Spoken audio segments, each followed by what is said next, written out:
What's up, lovely creature of Earth? Welcome to our channel today, Happiness Headquarters. I am Y311H, straight out of Africa with lots of good vibes. It's a pleasure to have you aboard. Good Vibes Soul. Today, we shall be reacting together to Good Vibes videos with a mission of spreading love, peace, honesty, and forgiveness to the whole world. And your help, wonderful soul, will be of great help in this channel. So join us by hitting the subscribe button and the like button and watching till the end. One more thing, my friend, we give thanks to our creator and read from the Good Vibes book of wisdom that was written by those before us. So my friend, before we give thanks, let's hear what the Good Vibes book of wisdom is telling us today.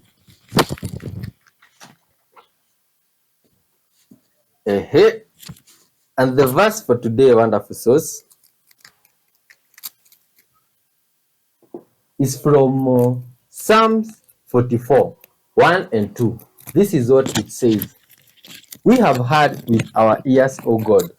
Our fathers have told us what you did in their days. In days long ago, with your hand you drove out the nations and planted our fathers. You crushed the peoples and made our fathers flourish. Wonderful. God is great, my friend, and has always been great since the beginning of time. For that reason, wonderful souls, let's give thanks to our Creator. Thank you, everlasting Father, for this wonderful and marvelous day. All glory and honor, Father, belong unto you. For the gift of life in us, Father, for love and for joy, goodness, Father. Thank you for this wonderful creature that we are with here today, Father. Help us together to spread love and peace to the whole world. Forgive us all our sins, Father, and make us worthy before your eyes. Guide us all through, dear Lord, and fill us with your Spirit. In Jesus' mighty name, we do pray, trusting and believing. Amen. Let's dive in Good Vibes Source. Wow. So in this video, a surgeon practices making an origami crane with laparoscopic clamps that are used in surgery. I'm so impressed when I watch this because even making origami cranes with your hands is challenging. So getting to the point where you can do this is impossible for most people. You can tell by the quick and easy movements that this person has been doing this for years. So these clamps are precision instruments designed to assist maneuvers during surgical procedures. So during surgery, you are the origami. Wow. Medical technology has come a long way in the past few years. Just imagine what's next. The fact of the matter is that most men would have sex with most women, but most women would not have sex with most men. So we also know that men's threshold for selection is much lower than women's. Generally, women have more optionality than men do. And so when we see a woman with a man, we more or less assume that that's the best man that she could get given her range of options. Oftentimes with the men, it's the only woman that would have him, not quite the same thing. So if a very attractive woman is with a man, then that's an automatic status boost in any social circle that he navigates in, because everyone is going to assume that there must be something really important or significant about that guy, given the fact that we assume that that attractive or beautiful woman could pretty much have any man that she wanted, and yet she's with him. For better or for worse, it's more difficult to know a man's true value. The atomic bomb didn't need to work. And I don't mean that in a political way or even an engineering way. I mean that in a physics way. Let me explain. The way that the atomic bomb works is by taking highly radioactive, but otherwise non-explosive elements like uranium and plutonium, and forcing them into a space small enough that each radioactive decay causes more than one subsequent decay. In the case of uranium, one simply smashes two pieces together, and for plutonium, one uses explosives to compress a lump into a smaller lump. Either way, a supercritical mass of material is assembled. When this happens, a runaway fission chain reaction occurs. A bomb. The chain reaction basically works like this. A neutron crashes into the nucleus of an atom, causing it to split in two, i.e. fission, and release a few more neutrons. Those neutrons then go on to crash into more nuclei, and so on. At each step, more and more spare energy is released in the form of gamma radiation and the kinetic energy of the daughter nuclei. But in principle, it didn't need to work. If the physics of the universe were slightly different, it's possible that no materials would have had all the necessary properties to make it happen. See, there are 4 properties of an elemental isotope that determine whether or not a fission chain reaction can happen at all. The first is the probability of a neutron collision causing a nuclear fission. If it's too unlikely, then the neutrons will just be either absorbed without causing fission, or just pass straight through until it leaves the material entirely. So we need an atomic nucleus with a high enough probability of neutron-induced fission. The second is the number of emitted neutrons from a fission event. If only 1 neutron is produced in the fission event, then no exponential chain reaction can occur. At best, you could only get a sustained reaction. If the nuclear forces were such that the resulting nucleus held tightly onto all but 1 neutron, then no chain reaction could happen. The third is the density of the material. Even if the probability of a neutron inducing a fission is high, if there aren't many nuclei per unit volume, then the probability of a collision is small. So the material needs to be dense enough. You're not going to get a chain reaction from a gas because the nuclei are just too far apart. The final property you need is a sufficiently long radioactive half-life. If the half-life is too short, then you won't have enough time to assemble enough material to reach criticality. And you need a lot of material concentrated in one space, so as few neutrons get wasted as possible. All of these things had to go right in order for uranium and plutonium to be fissile. But it didn't have to be that way. And so it's by a cosmic coincidence that we were able to build world-ending bombs. Whenever you see a couple where one of them is way more conventionally attractive than the other, you always assume that the less attractive person is just a great human being with a big heart, or they're just extremely rich, instead of assuming that the hotter person is a complete mess. That's hot person privilege. I've been that guy I've dated women that were like taller and hotter than me, and people would be like, "Hey, how did you pull that off? How did you do that?" Because she's a Disney adult. She's like always talking about wanting to get married at Disney and scaring everyone away except me. And I, as the less attractive person, I'm just happy to be there. I'm just along for the ride, and that ride is Space Mountain. Tip number 1, only ever wear closed-toed laced shoes. Because no matter what shit hits the fan, if you got closed toes and laces on your feet, you're safe. I have seen way too many bad guys neutralized because they're fighting in flip-flops or sandals or some other shit, and as soon as like asphalt breaks, their feet are fucked, you're fighting days early. Number 2, carry small denominations of US dollars. Because when the economy goes to shit, a $5 bill is going to be worth much more than $5. So if you only have 20s, 10s, and $100 bills, then you're going to be overpaying for everything. Because as soon as the banks shut down, every piece of currency massively increases in value. Here's something to really think about. If you don't obey God's voice inside of you, you will never have His perfect peace inside your soul. 3 John 2 is one of my favorite verses. It says, "Beloved, I wish above all things that thou mayest prosper and be in health even as thy soul prospers." How does a soul prosper? How does a prospered soul, or what does a prospered soul look like? It's a soul in complete peace. No worries, no fears, isn't anxious, right? So this is where you want to be. And I'm here to tell you, if you obey God's voice, the God of all wisdom, the God who created you and everything, who knows every fiber of your being, who knows exactly what you like, what you don't like, what hurts you, what bothers you, when He says do this, He takes all that in consideration. When He says sign up for this, don't sign up for that, live here, work here, befriend this person, as you do those things, you will just develop more peace in your soul because you are following the God of all wisdom. The God who knows you. The God had a plan for you as He formed you in your mother's womb. He already had a plan for you in mind. So learn to hear His voice inside of you. 4 Keys to Hearing God's Voice by Mark Verkler was a game changer for me. See if the Lord has that for you. You got to start somewhere. Start dissecting your thoughts. Stop receiving them as every thought that you have in your mind is not your own. Quit beating yourself up for these thoughts you're having that are not from you. If they're bad thoughts, they're coming from the enemy. Learn his voice, follow it, and you will have much peace in your soul. One of the biggest dangers that anyone is going to face in space is actually drowning. In July of 2013, an Italian astronaut named Luca Parmitano was taking a spacewalk with fellow astronaut Christopher Cassidy. All of a sudden, Luca reported that he felt water creeping up the back of his neck inside of his spacesuit. Yeah, I can feel it in the back of my head.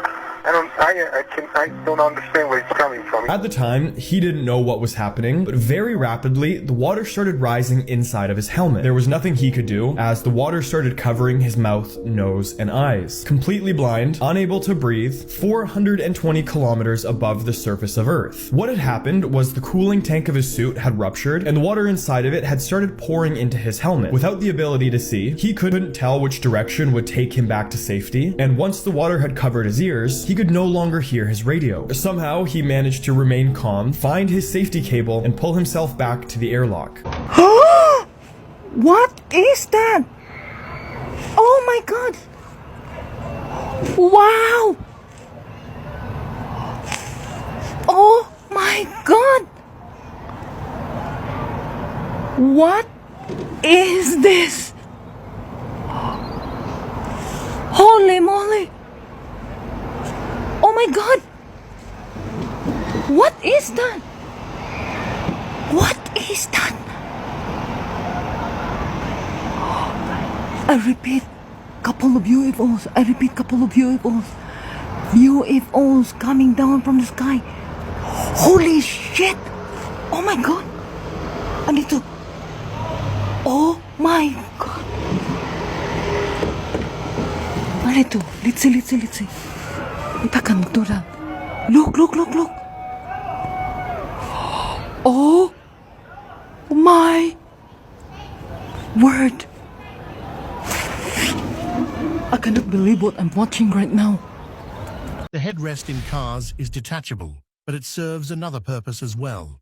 In case you get trapped in a car, detach the headrest to break the car window. In iPhones, you have noticed a small dot in between the camera and the flash. This dot is a tiny microphone used to record audio when shooting videos with the back camera.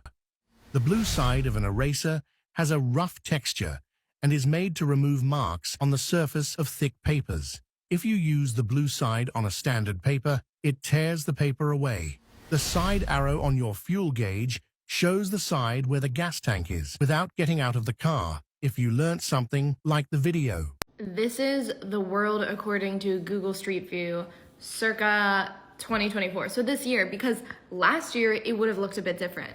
For example, Germany would have been a big hole in the map because they didn't allow Google Street View until I think it was June or July 2023. But still, there's some huge holes here. I mean, we could hardly call it the world because half of it isn't filled in, like Africa. Giant swath of Africa just missing, and China not there.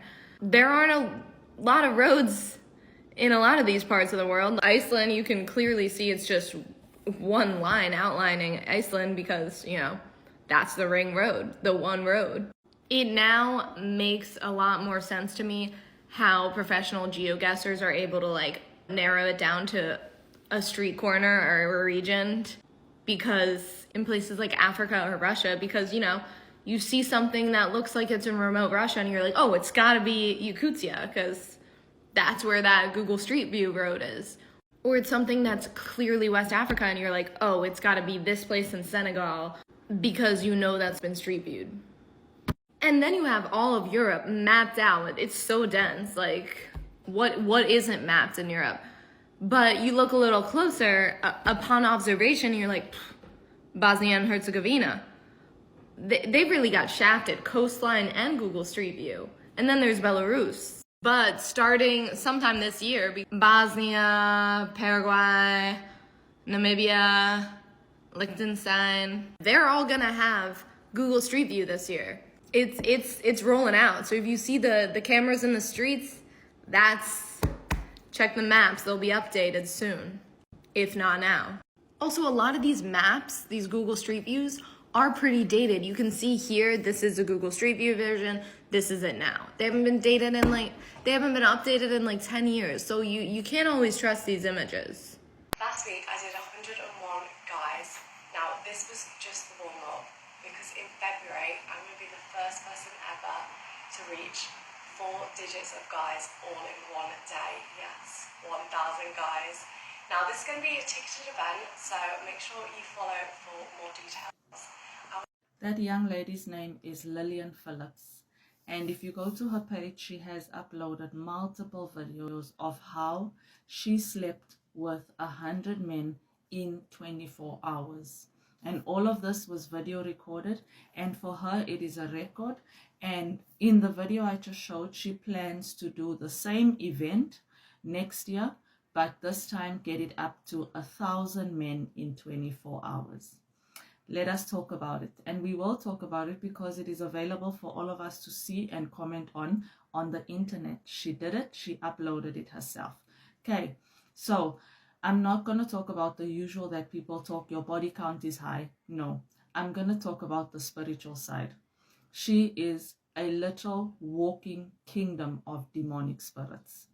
Pretty face, beautiful body, but the inside is full of darkness.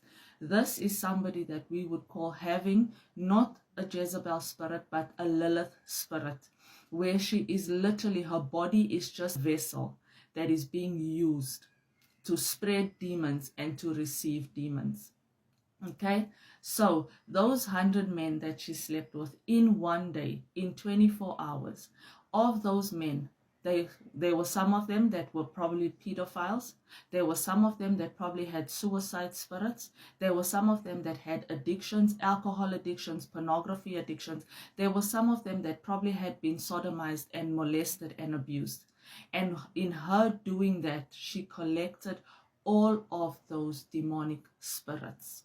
When you have sex with somebody, in the act of sex, two become one. Whatever is in you passes over to the person. Whatever is in that person passes over to you.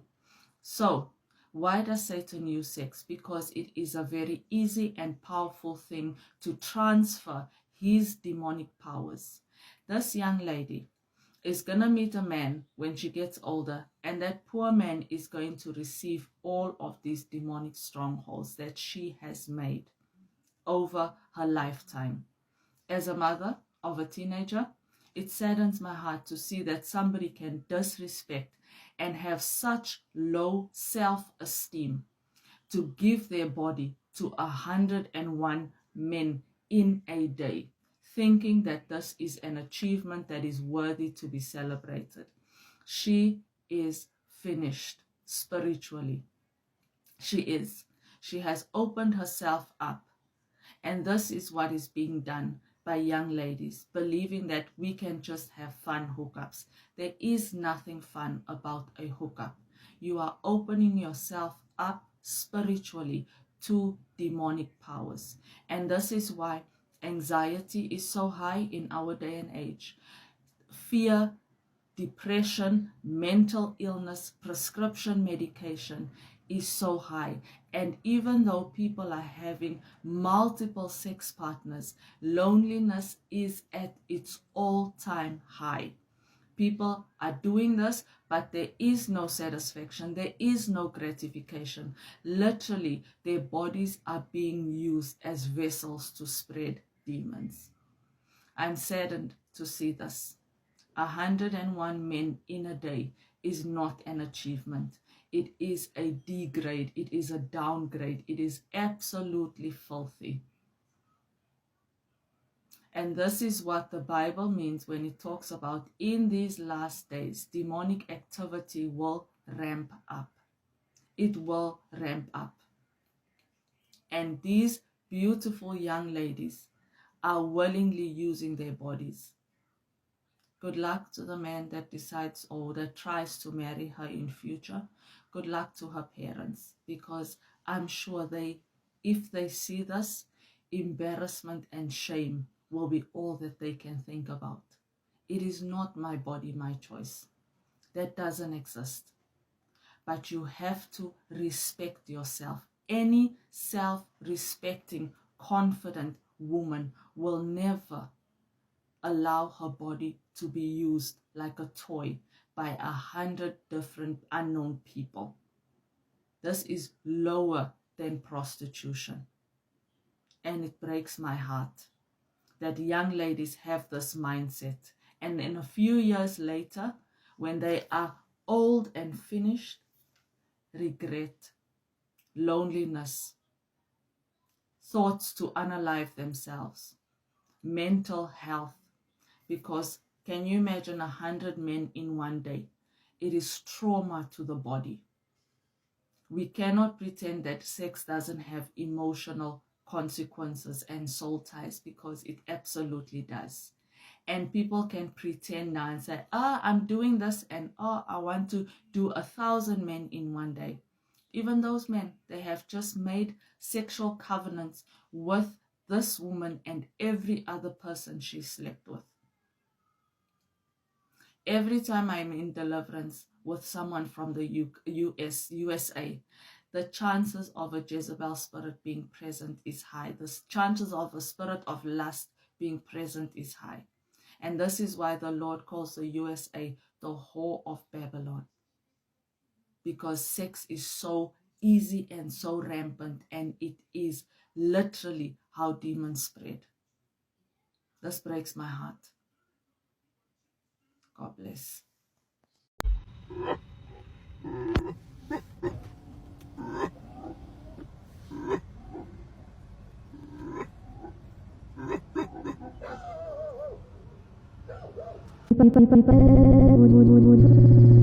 This guy found himself at Point Nemo. This is crazy. If you find yourself at this point in the Pacific Ocean, you're basically done for. This is where you're going to die. So this slideshow that I got tagged in starts off with an image of a man making a scared face floating in what looks to be the middle of the ocean, and he's really close to this bell buoy floating in the distance, and the slideshow attempts to show his approximate location. The point that was highlighted on the map is this one known as Point Nemo. I'm sure many of you guys have heard of it, but this is the point that is furthest away from any land or civilization. So to put it in perspective, Point Nemo is around 1,600 miles away from the closest landmass, which is an extremely far distance, and this means that the International Space Station, when flying overhead, is closer. But this might come as a shock to you, this guy is not floating next to Point Nemo, because Point Nemo doesn't have any buoys or flags located there. It's just straight ocean. People have been to Point Nemo though, traveling through during races and stuff, but I can guarantee you that they're not just going to float and find themselves randomly at Point Nemo. That's just not possible. You must understand that the spiritual realm is governed by laws. This is a concept that must be circulated widely amongst the body of Christ in order to truly understand how the spirit realm works, how the kingdom of heaven works. The Bible is a book about a kingdom. You are informed about the ruler of this kingdom, the laws that govern the operation of this kingdom, and the consequences of transgressing against the laws that govern this kingdom. In Matthew 22, verse 38 through 40, Jesus tells us that loving God above all else and loving our neighbor as ourselves is the summation of the law. That means all of the law revolves around this core principle. Now, in Revelation 12, verse 10, Satan is referred to as the accuser of the brethren, who accuses the brethren day and night before God. You must understand that Satan is an expert in spiritual law. He understands that in order to have access to you to steal, kill, and destroy, he must first prove your guilt in the court of heaven. So what he does with his battalion of evil spirits is that he acquires the evidence, he presents it to the courts of heaven, and then he's able to receive legal right to bring destruction. If you don't understand this fundamentally, then you won't be able to understand how demonic oppression even happens. Moreover, you won't be able to be free of demonic oppression because it is by that same court that you're going to have to present your case for freedom. The physical realm is subject to the laws of the spiritual realm. When you read scripture in this context, it comes to light. 17-year-old, bro. He's 17. Looks like a puppy. Arizona, not only do we need to worry about stepping on scorpions in our homes, we also have to worry about stepping on them in our fucking pools.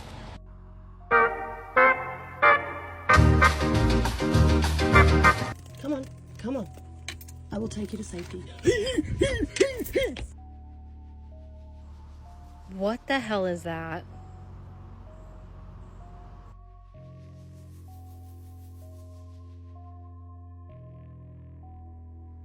Pip? Come here, guy. Buddy? Em là mình nhặt nhặt luôn. You see this shit?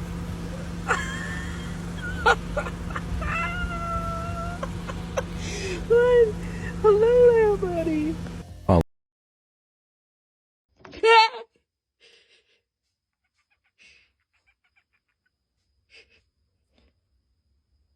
Check this out. She gonna pretend like she fainted to see how the geese respond. Watch. That's some pretty good acting right there. I ain't gonna lie, y'all. Damn, dude tripped over a watermelon to get over there to his mama. Passed all the other ones up too. That's love, huh? They know who feed them, right? So now they're starting to huddle up, y'all. They're very concerned. She hasn't waken up yet. So Waddles on the left is like, when she came out, she looked fine to me, and then all of a sudden she collapsed. Then Pebbles on the right is like, so what should we do? Should we call the ambulance? And Feathers is like, ambulance? We ain't got no damn cell phone. What's wrong with you? Just be patient and see if she wakes up. So now Mama's starting to wake up, right? This is when the baby talk starts, y'all. Hi, honey. Thanks for loving me, sweetie. I had no idea you guys love me so much. This is amazing. Mamas love you too, honey. I love you too. Aww. You're so adorable, baby. Good evening, everyone. I want to show you something really weird. See these orange lights? Every time I walk past them, even as a kid, they would blow out and just turn off. So this one up here goes off all the time. So let's see what happens. Every time I walk past it every night, it just goes out. I don't know how this happens, but let's see if it goes out.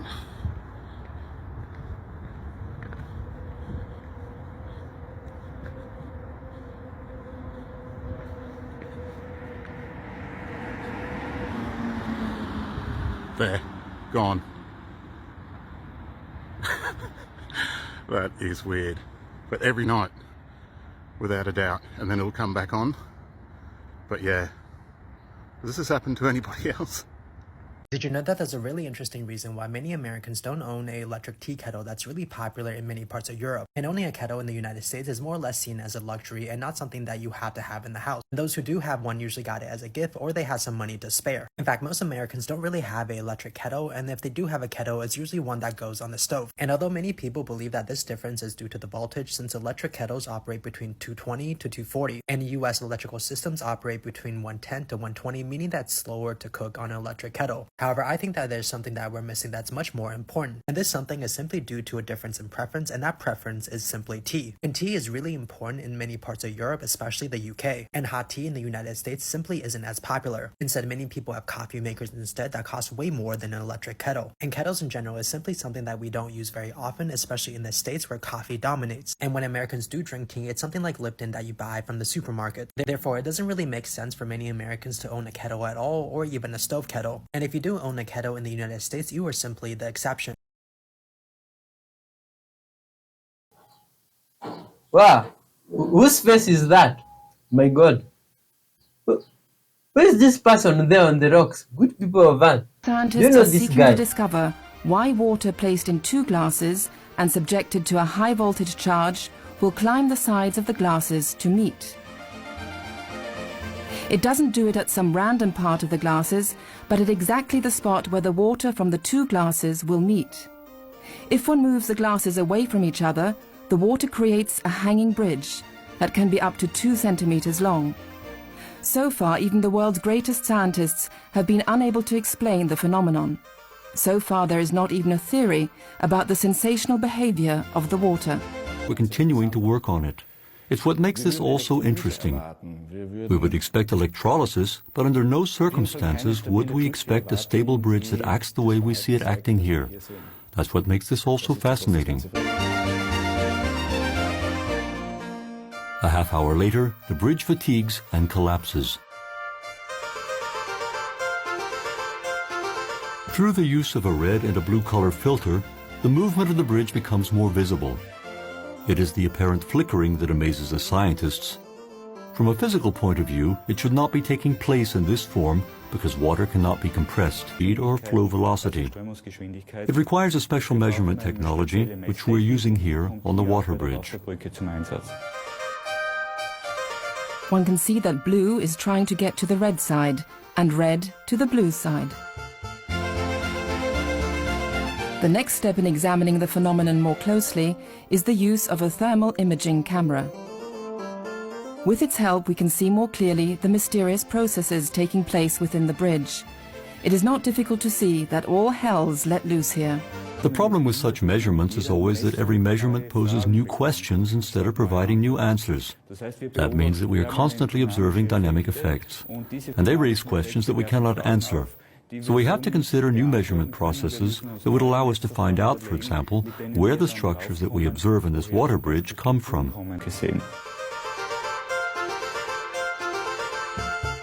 For the layman, it looks as though water could breathe. But for the scientist, it continues to be an unexplained phenomenon for now. Pure water, and if verified that that's the case, we can't be seeing foreign bodies here. They can't be gas bubbles either. It's water in any case, but it is different water. Water that has a different structure at a different density.